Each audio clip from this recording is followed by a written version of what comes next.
రెండు కోతిలాగా కనిపిస్తుంది కదా, మంకిలాగా కనిపిస్తుంది చూడండి. పెద్ద మంకి చిన్న మంకిలాగా కనిపిస్తుంది. ఓకేనా. ఇప్పుడు ఇలా క్లోజ్ చేసినాను. ఇక్కడ శేషనాగా శివలింగం కనిపిస్తుంది చూడండి. కింద శివుడు ఉన్నాడు, పైన స్నేక్ ఉంది చూడండి. సెకండ్ పెద్ద పాము ఉంటుంది చూడండి, స్నేక్. థర్డ్ ఉంటుంది కదా చింపాంజీ, ఒక గొరిలా ఒక జంగల్లో కూర్చుంది కదా, ఇలా చేయి చేసుకొని అలా చూసినాం కనిపిస్తుంది.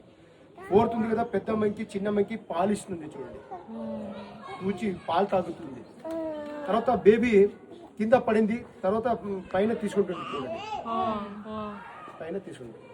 ఇది ఒక ఫ్రాగ్ వాటర్లో జంప్ చేస్తున్నట్టుంది. ఓకేనా.